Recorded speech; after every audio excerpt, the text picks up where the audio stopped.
Hello दोस्तों, एक और नई वीडियो में आप सभी का स्वागत है। अपन बात कर रहे थे पीएसआई 2025 के बारे में, जिसके अंदर से अपन देख रहे थे साथियों पेपर 2 के बारे में। इसकी एक क्लास हो चुकी थी मेरे भाई, जिसका नाम था राजस्थान का इतिहास।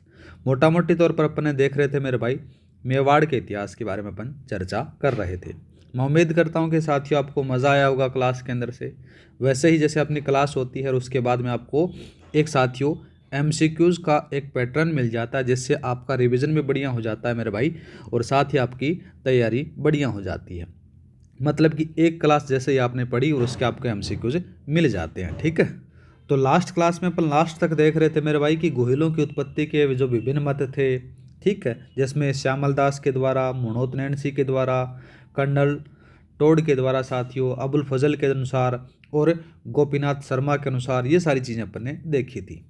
और साथ ही बात करें तो डॉक्टर भंडारकर के अनुसार भी अपन ने देखा था, स्मिथ के अनुसार भी अपन ने देखा था। मोटा मोटी तौर पर बात करें तो आपको सवाल जो चीज़ें थी वो समझ में आ चुकी थी। अब अपन आगे बात करते हैं मेरे भाई। अब किसके बारे में अपन चर्चा करेंगे मेरे भाई? यहाँ पर से अपन बात करें तो देखो नाम आता है किसका? कर्नल टोड का नाम आता है। किसका नाम आता है मेरे भाई? कर्नल टोड के अनुसार। कर्नल टोड के अनुसार कर्नल टोड के अनुसार अपन बात करने वाले हैं। देखो इनके द्वारा इन्होंने क्या कहा उनके बारे में अपन देखते हैं। कर्नल टोड ये कहते हैं, देखो मेरे भाई, सबसे पहले बात करें तो एक पढ़ता है वल्लभी पढ़ता है। क्या पढ़ता है मेरे भाई? वल्लभी पढ़ता है। और ये वल्लभी है कहाँ पर मेरे भाई? गुजरात में है। कहाँ है? गुजरात के अंदर से है। और इस गुजरात का जो शासक था उसका नाम था मेरे भाई, क्या नाम था? शिलादित्य। क्या नाम था मेरे भाई? शिलादित्य इसका शासक रहता है। ठीक है, और इस शिलादित्य की एक रानी थी। उस रानी के बारे में अपन बात करें, देखो उस रानी का नाम अपन बात करें तो ना साथियों क्या आता है? नाम आता है उसका पुष्पावती। क्या नाम आता है? नाम आता है मेरे भाई पुष्पावती। पुष्पा झुकेगा नहीं वो वाली बात आपको देखने को मिल जाती है। अब होता क्या है मेरे भाई, ये जो पुष्पावती रहती है ये गर्भवती होती है, और गर्भवती होने के बाद में साथियों ये मनौती मांगने के लिए जाती है। कहाँ पर से? जगदम्बा माता। और इसका जो शिलादित्य का साथियों संघर्ष चलता रहता है यहाँ पर से 524 के अंदर से, यहाँ पर से जो विदेशी आक्रमण कर देते हैं। और ये जो पुष्पावती है ये कहाँ पर जाई हुई रहती है मेरे भाई? ये जाई रहती है जगदम्बा माता। लिख सकते हो यहाँ पर मेरे भाई, कहाँ पर से? जगदम्बा माता। और साथियों ये जगदम्बा माता है कहाँ पर साथियों? यहाँ पर से बात करें तो चंद्रावती अपन बोल सकते हैं कि चंद्रावती आबू के पास में। ठीक है, चंद्रावती आबू के पास में। और इधर क्या होता है मेरे भाई, उसी के बारे में अपन बात करें तो इधर आ जाता है 524 ईस्वी के अंदर से। 524 में होता क्या मेरे भाई? 524 के अंदर से विदेशी आक्रमण करते हैं। कौन करते हैं? विदेशी आक्रमण करते हैं। और इस आक्रमण के अंदर से जो शिलादित्य हैं वो यहाँ पर से मारे जाते हैं। और मारे जाने के बाद में साथियों ये खबर किसको मिलती है? ये मिलती है पुष्पावती को। और पुष्पावती को ये सूचना मिलती है कि उसका पति मारा जाता है। और मारे जाने के बाद में ये पुष्पावती सोचती है कि वो सती होने का सोचती है। लेकिन वहाँ के आसपास के लोगों ने उसको सुझाव दिया कि आपके पेट के अंदर से बच्चा भी है, तो आप जैसे इस समय अगर वो होते हो, सती होते हो, तो ये अच्छा नहीं रहेगा। कुछ भी वगैरह वगैरह उनको कोई रीज़न दिया जाता है। अब होता क्या है मेरे भाई, ये जो चंद्रावती है ना, ये कहाँ पर से चली जाती है मेरे भाई? यहाँ पर से गुफा का नाम आता है। नाम बात याद रखना साथियों, नाम आता है उसका मावल्या। क्या नाम आता है मेरे भाई? मावल्या। मावल्या गुफा के अंदर से ये चली जाती है, वहीं पर रहने लग जाती है साथियों।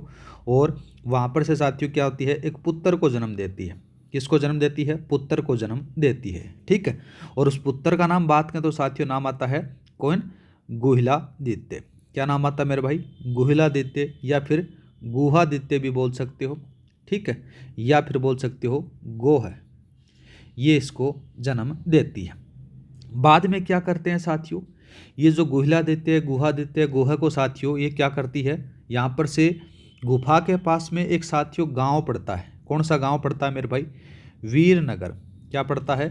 वीरनगर गांव पड़ता है। ठीक है, और इस गांव के अंदर से साथियों नाम आता है, एक दंपति रहती है जिसका नाम क्या रहता है साथियों? विजयादित्य। क्या नाम रहता है मेरे भाई? उसका नाम याद रखना, विजयादित्य। और साथियों नाम आता है कमलावती। कमलावती। और ये साथियों एक ब्राह्मण फैमिली है। इन ब्राह्मणों को साथियों क्या करती है, अपना पुत्र देकर चली जाती है। और देने के बाद में क्या करती है साथियों कि आप इसका लालन पालन करना। और जो पुष्पावती है मेरे भाई, वो क्या हो जाती है, वहाँ पर से क्या कर लेती है, सती हो जाती है। ठीक है, ये कथन किसका है, ये कर्नल जेम्स टोड के अनुसार हो रहा है कि जो वल्लभी शासक था जिसका नाम था शिलादित्य, और शिलादित्य के ऊपर आक्रमण होता है 524 के अंदर से, और वहाँ पर से विदेशी आक्रमण के अनुसार शिलादित्य मारे जाते हैं। और ये पुष्पावती है साथियों, मनौती मांगने के लिए जगदम्बा माता के पास मतलब मंदिर में गई हुई थी, और बाद में इसको पता चलता है कि इसका पति मारा गया है। बाद में ये सती होना चाहती है, सती हो जाने के बाद में क्या होता है, सती होने का सोचती है तो वहाँ के लोगों के द्वारा सुझाव दिया जाता है मेरे भाई। तो बाद में सती नहीं होती है और मावल्या गुफा के अंदर से जाकर शरण लेती है, और वहाँ पर एक पुत्र को जन्म देती है जिसका नाम था गुहिलादित्य, गुहादित्य और गुह। ठीक है, और बाद में साथियों विजयादित्य और कमलावती ब्राह्मण नामक ब्राह्मण को देखते हैं साथियों, और उनको ये अपना पुत्र देकर चली जाती है, और बाद में सती हो जाती है। ये सारी के सारी साथियों कहानी क्या है, कर्नल जेम्स टोड के अनुसार बताई गई है। अब बात करते हैं मेरे भाई किसके बारे में, अब देखते हैं, देखो किसके बारे में, सामोली अभिलेख के बारे में अपन चर्चा करते हैं। किसके बारे में बात करेंगे, सामोली अभिलेख। ठीक है, सामोली अभिलेख, सामोली अभिलेख के बारे में अपन चर्चा करें मेरे भाई।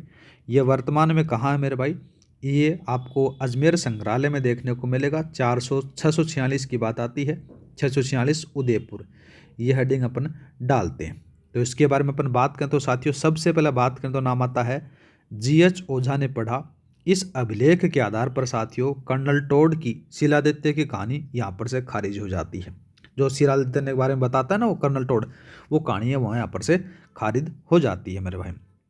तो बाद में क्या होता है साथियों, इस अभिलेख के अनुसार साथियों मेवाड़ भील क्षेत्र था जहाँ पर से वे क्या करते थे साथियों, उत्खनन किया करते थे। ठीक है, लिख सकते हो सारी चीज़ें। किसने पढ़ा, तो याद रखना मेरे भाई ये GH ओझा, याद रखना मेरे भाई GH ओझा ने इसको पढ़ा था। ठीक है, और बात करें मेरे भाई इसके बारे में तो इस अभिलेख के अनुसार जो कर्नल टोड की, यहाँ पर से लिख सकते हो कर्नल टोड के जो शिलादित्य की कहानी बताते हैं, वो शिलादित्य की कहानी क्या हो जाती है मेरे भाई, खारिज हो जाती है। क्या हो जाती है, खारिज हो जाती है, हो जाती है। ठीक है भाई, कोई भी कमी रह जाती है जब अपन रिवीजन करेंगे तो उसको अपन सुधार कर देंगे। मेरे को जितना याद है साथियों अपन उसके बारे में अपन डिस्कस कर रहे हैं, पर मेरी ये कोशिश रहेगी साथियों कि ऐसी कोई भी कमी नहीं छोड़ी जाए। फिर भी देखो साथियों इतने सारे सब्जेक्ट पढ़ाना और फिर बाद में उनको क्लास में समझाना तो थोड़ा सा डिफिकल्ट काम रहता है, लेकिन मैं फिर भी आपको क्लास लेने से पहले एक बढ़िया तरीके से प्रॉपर वर्क कर आता हूँ। ठीक है, अब बात करें जो सामूलिक अभिलेख क्या कहता है। सामूलिक अभिलेख के अनुसार अपन बोल सकते हैं, यहाँ पर से लिखो, इस अभिलेख के अनुसार, इस अभिलेख के अनुसार अनुसार मेवाड़ के भील क्षेत्र था। ये लिख सकते हो साथियों, या फिर लिख सकते हो कि इस अभिलेख के अनुसार मेवाड़ भील क्षेत्र था जहाँ वे क्या करते थे मेरे भाई, उत्खनन किया करते थे। क्या करते थे, उत्खनन करते थे। इतना आपको समझ में आ चुका होगा। अब बात करते हैं मेरे भाई किसके बारे में, नाम आता है वटनगर के बारे में। किसके बारे में बात करेंगे, वटनगर। वटनगर के बारे में बात करें तो देखो साथियों यहाँ पर से देखने को मिलेगा बसंतगढ़। क्या लिखने को मिलेगा मेरे भाई, यहाँ पर से लिखो बसंतगढ़। और ये बसंतगढ़ है कहाँ पर मेरे भाई, ये सिरोही में है। कहाँ है, सिरोही के अंदर है। और इस वटनगर के बारे में अपन थोड़ी सी चर्चा करें तो यहाँ पर से साथियों नाम आता है महतर, क्या नाम आता है, जैत्रक नाम आता है। महतर जैत्रक ने साथियों एक मंदिर बनाया था, उस मंदिर का नाम जरूर लिख लेना। उस मंदिर का नाम क्या है मेरे भाई, तो उस मंदिर का नाम याद रखना आरण्य वासिनी मंदिर, ये बनाया था। ठीक है, ये किसके द्वारा बनाया गया था, महतर जैत्रक के द्वारा बनाया गया था साथियों। और ये वर्तमान में क्या है मेरे भाई, ये भी लिख लो यहाँ पर से, वर्तमान में जावर माता का मंदिर है। ये चीज़ें थोड़ी सी याद रख लेना। ठीक है, ये चीज़ें अपन ने देख ली। अब बात करते हैं, देखो साथियों जो सामूलिक का अभिलेख है, वो सामूलिक के अभिलेख में शिलादित्य को गुहिल वंश का 5वां शासक बताया है। ये क्या क्या चीज़ें कही हैं। देखो साथियों, यहाँ पर से पहला जो आदित्य आता है, देखो पहला कौन आता है, उसी के बारे में बात करें तो नाम आता है गुहिलादित्य। क्या नाम आता है मेरे भाई, गुहिलादित्य आता है। गुहिलादित्य का जो काल होता है वो 566 का रहता है। दूसरा बात करें मेरे भाई तो नाम आता है भोज का, ठीक है, ये 586 का आ गया।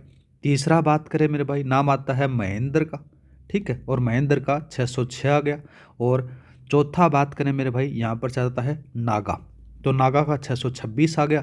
और इसी के साथ में अपना जो पांचवा शासक नाम आता है साथियों, क्या नाम आता है, शिलादित्य नाम आता है। क्या नाम आता है लाडले, शिलादित्य आता है। 646 नाम आता है, मतलब यहाँ पर से देखने को मिल जाता है।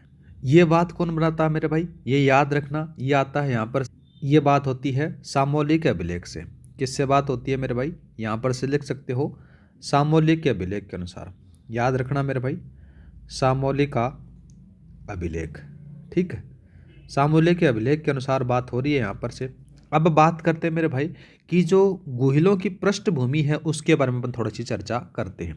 तो यहाँ पर से लिखो मेरे भाई, क्या लिखोगे, गुहिलों की पृष्ठभूमि, गुहिलों की पृष्ठभूमि के बारे में अपन चर्चा करते हैं। तो इस पृष्ठभूमि के बारे में चर्चा होती है तो मेरे भाई तीन भाग आते हैं, एक पहला ये, दूसरा ये, तीसरा ये। अब पहला भाग क्या होता है, दूसरा क्या होता है, तीसरा क्या होता है। पहला अपन बात करेंगे जिसका नाम आता है पुरातात्विक। क्या नाम आता है मेरे भाई, याद रखना, पुरातात्विक, पुरातात्विक साक्ष्यों, पुरातात्विक साक्ष्यों के आधार पर, पुरातात्विक साक्ष्यों के आधार पर अपन बात करेंगे, ठीक है। दूसरा बात करें तो साथियों किसके, कर्नल टोड के अनुसार, कर्नल टोड के अनुसार, याद रखना मेरे भाई, कर्नल टोड के अनुसार, ठीक है, अनुसार। तीसरा जो आता है साथियों की जनश्रुतियाँ, जैसे हमारी दादी ये कहती थी, फलानी ये कहती थी, उन सारी श्रुतियों के बारे में अपन दादा परदादाओं से सुनते हैं ना, उनके अनुसार, जनश्रुतियों के अनुसार ये सारी चीज़ें अपने को देखने को मिलेंगी। ये सारी चीज़ें पढ़ोगे तो आपकी यहाँ पर से क्लियर हो जाएगी। सबसे पहले बात करते हैं मेरे भाई कौन सा, पुरातात्विकों के साक्ष्यों के आधार पर। तो पुरातात्विक साक्ष्यों के आधार पर अपन बात करें देखो साथियों, तो नाम आता है किसका, गोपीनाथ शर्मा का नाम आता है। किसका नाम आता है मेरे भाई, गोपीनाथ शर्मा के अनुसार, गोपीनाथ शर्मा के अनुसार, गोपीनाथ शर्मा के अनुसार क्या कहा जाता है मेरे भाई कि आगरा का जब उत्खनन होता है, आगरा में क्या होता है मेरे भाई, उत्खनन होता है, उत्खनन से क्या मिलता है मेरे भाई, यहाँ पर से 20,000, क्या मिला मेरे भाई, 20,000 चांदी के सिक्के मिले। क्या मिले मेरे भाई, चांदी के सिक्के मिले। वह 9 सिक्के, क्या मिले मेरे भाई, 9 सिक्के है वो मिले तांबे के मिले। किसके मिले, तांबे के, तांबे के। और तांबे के प्राप्त से क्या लिखा मेरे भाई, प्राप्त हुए, ये लिख सकते हो अपन। बाद में क्या होता साथियों कि इन सिक्कों पर जब पढ़ा गया तो यहाँ पर से क्या लिखोगे, इन सिक्कों पर क्या लिखा गया, श्री गुहिल लिखा हुआ मिला। क्या मिला मेरे भाई, श्री गुहिल अंकित था, अंकित था। ये चीज़ें आपने देख ली यहाँ पर से, ठीक है। अब बात करते हैं अपन किसके बारे में, कर्नल टोड के अनुसार। अब अपन दूसरा लिखेंगे, दूसरा किसके बारे में लिखेंगे मेरे भाई, यहाँ पर से लिखो कि कर्नल टोड के अनुसार, कर्नल टोड के अनुसार, कर्नल टोड के अनुसार क्या कहता है मेरे भाई, इसके बारे में बात करें तो देखो इसने ये लिखा कि गोहिलों ने ईडर के भीलों को हराकर ईडर पर अधिकार कर लिया था। ये कर्नल टोड का कथन अपने को देखने को मिलेगा। गोहिलों ने ईडर पर या फिर ईडर के भीलों को हराकर, हराकर ईडर पर क्या कर लिया, अधिकार कर लिया, अधिकार कर लिया। यह आपने यहाँ पर से देखा, दो कथन हो गए। दूसरा बात करें मेरे भाई, यहाँ पर से लिख लो, फिर तीसरा जो आता है उसके बारे में क्या हो रहा है कि जनश्रुतियों के अनुसार, जनश्रुतियाँ क्या कहती हैं कि गोहिलों की राजनीतिक का जो आरंभिक केंद्र था वो नागदा था, ठीक है। तो यहाँ पर से क्या लिखोगे, यहाँ पर से लिखो कि गोहिलों का, या फिर लिख सकते हो कि गोहिलों की राजनीतिक, या फिर बोल सकते हो कि गोहिलों की राजनीति का आरंभिक केंद्र, आरंभिक केंद्र क्या था मेरे भाई, नागदा था। ये चीज़ें आपने देखी। देखो साथियों, मैं ऐसी कोई भी चीज़ नहीं छोड़ूंगा जो आपके सिलेबस में नहीं हो। सारा का सारा अपन पॉइंट टू पॉइंट बात करेंगे। दूसरा मैं आपसे प्रॉमिस कर रहा हूँ साथियों, अगर ये श्रृंखला जो PSI का जो श्रृंखला चला रखी है इसको ले लेते हो तो साथियों आपका EORO निकल जाएगा। बी पार्ट में आपको जल्दी प्रोवाइड करा दूंगा। वहीं बात करें अपने पास में से जो आपका RS प्री की वैकेंसी आने वाली है, दोनों वैकेंसी आने वाली है मेरे भाई, EORO और RS ये अपकमिंग वैकेंसियाँ हैं। PSI की वैकेंसी आ चुकी है और साथियों एक आपका PSI, ये तीनों के तीनों पेपर आराम से निकल जाएंगे। इतना मैं कंटेंट आपको प्रोवाइड करा दूंगा मेरे भाई, ठीक है।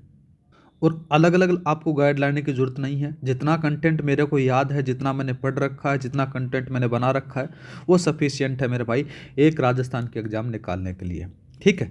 तो अपन बात करते हैं कि इसके बारे में। ये चीज़ें अपने देख ली कि गोहिलों की पृष्ठभूमि कैसी थी, कि पुरातात्विक साक्ष्यों के आधार पर अपने देखा कि 20 गोपीनाथ शर्मा क्या कहते हैं कि आगरा के अंदर से जब उत्खनन करवाया जाता है तो यहाँ पर से क्या मिला, 20,000 चांदी के सिक्के मिले और साथ ही 9 तांबे के सिक्के मिले जिसके ऊपर क्या था, श्री गोहिल अंकित था। दूसरा कर्नल टोड ये कहते हैं कि गोहिलों ने ईडर के भीलों को हराया और हराने के बाद में उस पर अधिकार कर लिया।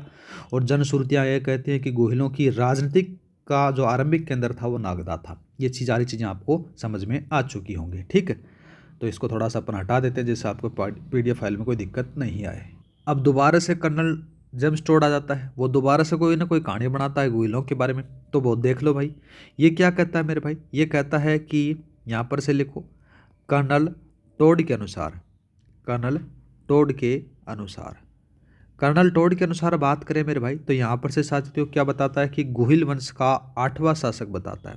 क्या बताता है मेरे भाई, यहाँ पर से लिखो गोहिल वंश का या फिर गोहिल वंशज का 8वां शासक कौन सा मेरे भाई, 8वां शासक। 8वां शासक कौन था मेरे भाई, तो याद रखना नाम आता है उसका नागादित्य। क्या नाम आता है, नागादित्य इसका नाम आता है। अब जबकि कर्नल टोड का कथन ये था कि गोहिलों ने क्या किया कि ईडर के भीलों को हराकर ईडर पर अधिकार कर लिया। लेकिन होता क्या है कि दोबारा से ये अपना एक तर्क देता है, ये बोलता है कि 727 में, कब, 727 में साथियों क्या होता है कि भीलों के साथ में संघर्ष करते हैं कौन, नागादित्य। तो यहाँ पर से लिखो भीलों के साथ संघर्ष होता है इनका, किसका होता है मेरे भाई, नागादित्य का संघर्ष होता है। संघर्ष करते हुए क्या करते हैं, नागादित्य यहाँ पर से मारे जाते हैं।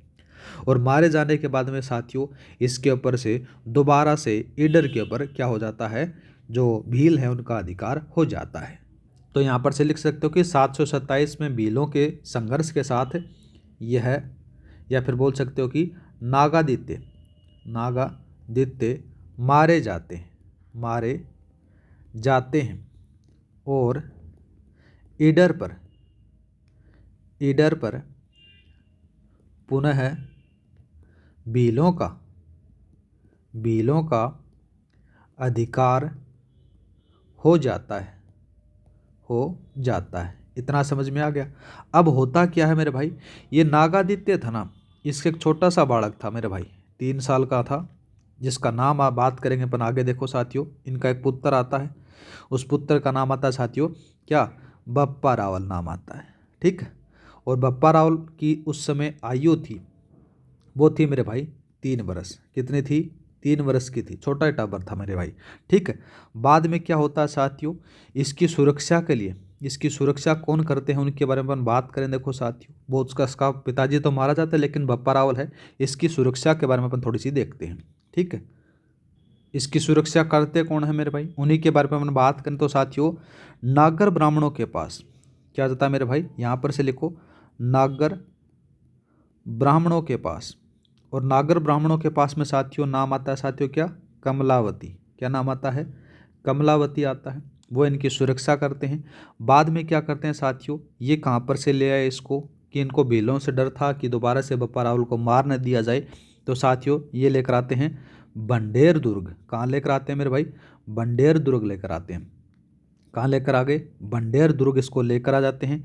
ये कहाँ पर से पड़ता है साथियों, दतिया MP के अंदर से पड़ता है। और बाद में साथियों क्या होता है कि इनको यहाँ पर भी फील होने लग जाता है कि यहाँ पर से भी बप्पा रावल सुरक्षित नहीं है। बाद में कहाँ पर से लेकर आते हैं साथियों, याद रखना, यहाँ पर से लेकर आते हैं, नाम आता है, ये लेकर आते हैं पारासर लेकर आते हैं। कहाँ लेकर आए मेरे भाई, पारासर लेकर आए। और पारासर कहाँ पड़ता है, नागदा में पड़ता है मेरे भाई। कहाँ पड़ता है, नागदा में पड़ता है साथियों। और यहाँ पर से साथियों ये क्या करता है, जो बप्पा रावल है मेरे भाई, यहाँ पर से हरित ऋषि क्या करता है मेरे भाई, हरित ऋषि की गाय चराता है, गाय चराता है। ठीक है, ये सारी की सारी जो चीज़ें हैं ये कर्नल जेम्स टोड के अनुसार आपको देखने को मिली। ठीक है, अभी मेवाड़ का इतिहास स्टार्ट नहीं हुआ, जो चीज़ें मैं सारी चीज़ें आपको बता दूंगा। अब होता क्या है मेरे भाई, ये चीज़ें आपने देखी कि किस प्रकार से मेन रूप से अपने को पृष्ठभूमि बनाना जरूरी है, उस प्रकार से अपन बना रहे हैं। कर्नल टोड और जो मुणोत ने के अनुसार बात करें तो साथियों, बप्पा रावल ने क्या किया, हरित ऋषि से आशीर्वाद लिया। आशीर्वाद लेने के बाद में साथियों वो 734 ईस्वी के अंदर से, कब मेरे भाई, 734 ईस्वी के अंदर से किसको हराता है, मानमोरी को हराता है। किसको हराया मेरे भाई, मानमोरी को हराकर किस पर अधिकार करता है, चित्तौड़ पर अधिकार करता है। किस पर अधिकार करता है, चित्तौड़ पर अधिकार किया। ठीक है, ये चीज़ें आपने देखी कि इस प्रकार से क्या क्या चीज़ें हैं वो आपने देखी। अब पढ़ते हैं अपन एकदम बढ़िया तरीके से मेरे भाई। नाम आता है किसका, बप्पा रावल का। किसका नाम आता है मेरे भाई, बप्पा रावल का। ठीक है, बप्पा रावल का जो काल था मेरे भाई, ये 734 से स्टार्ट होता है और 753 तक। ये थोड़ा सा याद रख लेना। सन आपसे कभी पूछी नहीं जाती मेरे भाई, जो सन आपसे पूछी जाएगी वो मैं आपको बता दूंगा।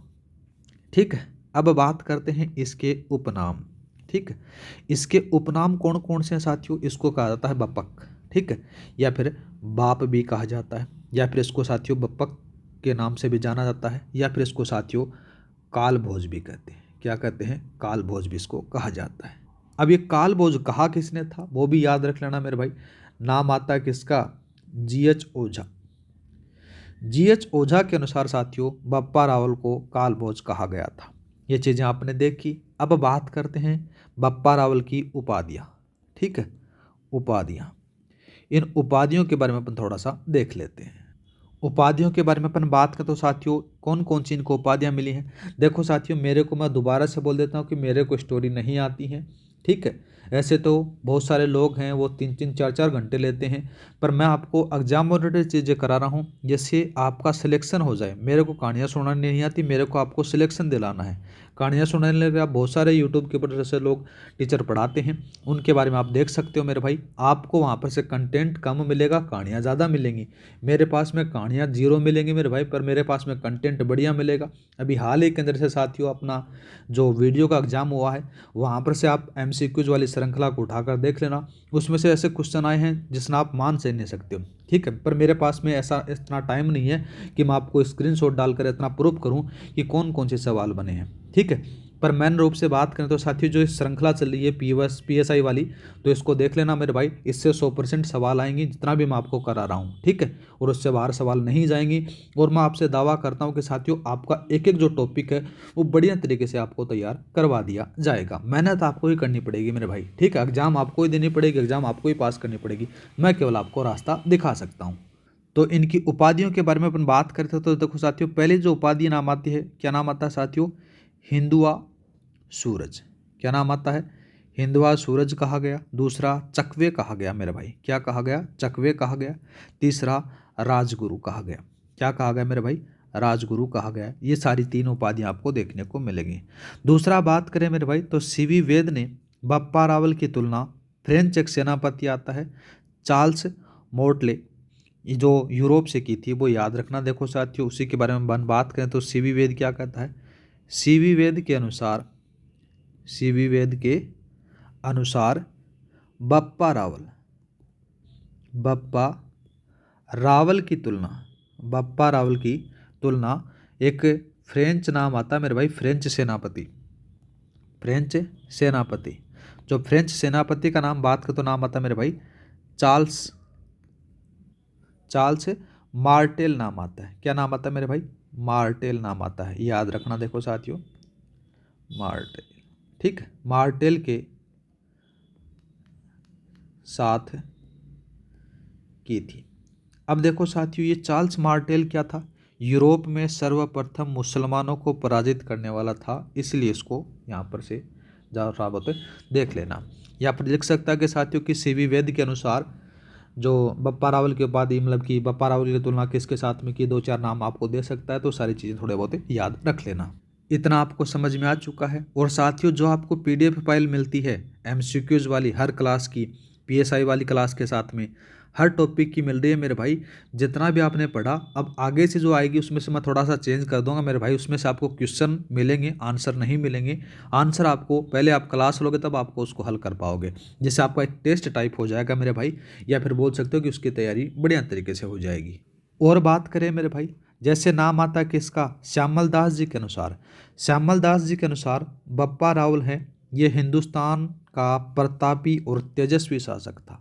ठीक है, तो यहाँ पर से लिखो मेरे भाई कि श्यामल दास, श्यामल दास जी के अनुसार, जी के अनुसार बप्पा रावल, बप्पा रावल क्या था, याद रखना मेरे भाई, हिंदुस्तान, हिंदुस्तान का प्रतापी एवं तेजस्वी, तेजस्वी शासक, तेजस्वी शासक था। ठीक है। और दूसरी बात करें मेरे भाई, जितनी भी आपने गाइड पढ़ी हैं वो सारी गाइडों के साथ में ही, और साथ ही आपको जो आपके राजस्थान अध्ययन की बुक्स हैं उन सारों का कंबाइन आपको मैं यहाँ पर से दे रहा हूँ साथियों। आपको अलग से कुछ भी पढ़ने की ज़रूरत नहीं है। और बात करें तो ये कर्नल टोड है ना, ये आपका बहुत बार पीछा नहीं छोड़ेगा। कर्नल टोड के, या फिर बोल सकते हो कि कर्नल टोड ने बप्पा रावल को, कर्नल टोड ने बप्पा रावल का नाम क्या बताया मेरे भाई, सील बताया। क्या बताया, सील बताया लाडले। ठीक है। और बात करें मेरे भाई भंडारकर के अनुसार क्या कहा गया, तो ये भी थोड़ा सा याद रखना। भंडारकर के अनुसार, भंडारकर के अनुसार बप्पा रावल, बप्पा रावल का नाम, बप्पा रावल का नाम क्या लिखा मेरे भाई, याद रखना यहाँ पर से खुमान, क्या रखा, खुमान था। ये चीज़ें आपको देखने को मिल जाती है। ठीक है। अब देखो साथियों कि बप्पा रावल ने क्या क्या कार्य करवाई वो थोड़ा सा देख लो। तो देखो मेरे भाई यहाँ पर से बप्पा रावल ने क्या क्या करवाई उन्हीं के बारे में हम बात करें। तो देखो साथियों, सबसे पहला नाम आता है नागदा, नागदा उदयपुर। कहाँ पर पड़ता है लाडले, उदयपुर में पड़ता है। तो यहाँ पर से क्या बनाया, सहस्र बाहु, क्या बनाया मेरे भाई, सहस्र बाहु, सहस्र बाहु का मंदिर बनाया। ठीक है, मंदिर बनाया। दूसरा बात करें मेरे भाई, दूसरा क्या काम करवाया, तो याद रखना मेरे भाई कैलाशपुरी के अंदर से, याद रखना कैलाशपुरी। और कैलाशपुरी कहाँ पड़ती है मेरे भाई, उदयपुर में पड़ता है। कहाँ पर है, उदयपुर के अंदर से। और यहाँ पर से क्या बनाया मेरे भाई, याद रखना एकलिंग, एकलिंग जी का मंदिर बनाया। ठीक है, ये थोड़ा सा याद रख लेना। दूसरा बात करें मेरे भाई, दूसरा कौन सा लिखोगे, दो हो गएगा, तीसरा और लिख लेते हैं फिर। एक सिक्कों के बारे में ऊपर लिख देते हैं। देखो यहाँ पर से लिखो कि बप्पा रावल, बप्पा रावल ने सोने, सोने के सिक्के, सोने के सिक्के चलाए। ठीक है। और इनका जो वजन था वो भी याद रखना मेरे भाई, 115 क्या था, ग्रेन था। ठीक है, वजन चलाए थे, ये आपने देख लिया। जिसके पर बात करें तो साथियों, जिसके एक तरफ, जिसके एक तरफ त्रिशूल था, क्या था मेरे भाई, त्रिशूल। वह दूसरी तरफ, दूसरी तरफ सूर्य का अंकन था। किसका था, सूर्य का अंकन था। ये चीज़ें आपने देखी। दूसरा बात करें मेरे भाई, एक शहर भी बसाया था पाकिस्तान के अंदर से, तो वो भी याद रख लो फिर। बप्पा रावल, बप्पा रावल ने, या फिर लिख सकते हो कि बप्पा रावल के नाम पर, के नाम पर ही पाकिस्तान, पाकिस्तान का एक शहर है, उस शहर का नाम आ जाता है साथियों रावलपिंडी। क्या नाम आता है, रावलपिंडी बसा हुआ है, बसा हुआ है। ये चीज़ें आपने देख ली। ठीक है। दूसरा बात करें मेरे भाई, यहाँ पर से एकलिंग प्रशस्ति आती है जो 1488 के अनुसार बप्पा रावल ने क्या किया साथियों, 753 में क्या कर लेते हैं, वो संन्यास ले लेते हैं। ये कौन बताती है मेरे भाई, एकलिंग प्रशस्ति बताती है। तो यहाँ पर से ये भी लिख लो मेरे भाई, एकलिंग प्रशस्ति, एकलिंग प्रशस्ति जो 1488 के अनुसार बप्पा रावल ने 753 ईस्वी में संन्यास ले लिया। क्या ले लिया मेरे भाई, संन्यास ले लिया। ठीक, ले लिया था। इतना आपको याद रखना है। ठीक है, और बात करते हैं बप्पा रावल के बारे में। तो यहाँ पर से लिखो साथियों कि बप्पा रावल की मृत्यु, बप्पा रावल की मृत्यु कहाँ पर से होती है साथियों, नागदा। कहाँ पर होती है, नागदा में हुई। दूसरा बात करें समाधि स्थल, ये भी लिख लो फिर, समाधि स्थल। समाधि स्थल बात करें तो साथियों कहाँ पर है, नागदा में आपको देखने को मिल जाती है। ठीक है, नेक्स्ट बात करें मेरे भाई, यहाँ पर से बप्पा रावल के बाद में शासक कौन बनता है। तो यहाँ पर से लिखो मेरे भाई कि बप्पा रावल की मृत्यु के बाद उसका, या फिर बोल सकते हो कि उनका पुत्र, क्या नाम आता है साथियों, याद रखना, नाम आता है खुमान प्रथम। क्या नाम आता है मेरे भाई, खुमान प्रथम शासक बना। देखो साथियों, ऐसे तो इतिहास के अंदर से बहुत सारे शासक हैं, वो अपन नहीं पढ़ेंगे। जो आपके एग्जाम ओरिएंटेड चीज़ें हैं अपन उन्हीं के बारे में अपन चर्चा करेंगे। खुमान राष्ट्रों का जो शासनकाल था मेरे भाई, ये 753 से स्टार्ट होता है, 753 से 773 ईस्वी तक चलता है। ठीक है, ये थोड़ा बहुत आपने देखा यहाँ पर। अब इसके बाद में साथियों अपन किसके बारे में चर्चा करेंगे, यहाँ पर से लिखो, नाम आता है अल्लट का। क्या नाम आता है मेरे भाई, अल्लट का जो शासनकाल है वो 951 से स्टार्ट होता है, 951 से 971 स्टार्ट तक चलता है। इसके बारे में साथियों अपन नेक्स्ट क्लास में चर्चा करेंगे। आज के लिए इतना ही, मिलते हैं नेक्स्ट वीडियो में। जय हिंद, जय भारत। क्लास की पीडीएफ फाइल आपको टेलीग्राम पर मिल जाएगी, और उम्मीद करता हूँ कि साथियों पीएसआई की क्लास में लेने में आपको मज़ा आ रहा होगा। पर आप ये मत सोचा करो कि मैं क्लासेज छोटी डाल रहा हूँ, आपको कंटेंट कम मिल रहा है। जब मेरे को समय मिलेगा मेरे भाई, मैं इसकी स्पीड बढ़ा दूंगा, आपको एक आधा एक घंटे के अंदर से साथियों इतना कंटेंट मिलना स्टार्ट हो जाएगा जितना आप रिवीजन कर पाओगे। ठीक है, तो आज के लिए इतना ही, मिलते हैं नेक्स्ट वीडियो में। जय हिंद, जय भारत। और साथियों इस क्लास की एमसीक्यूज की श्रृंखला अब आएगी, पहले वाले की मैंने डाल दी है, टेलीग्राम पर जाकर देख लेना। जैसे ही क्लास होती है उस क्लास के अपन एमसीक्यूज भी करते हैं, तो आपका रिवीजन भी बढ़िया तरीके से हो जाता है, बढ़िया तरीके से आपकी तैयारी हो रही होगी। आज के लिए इतना ही, जय हिंद, जय भारत।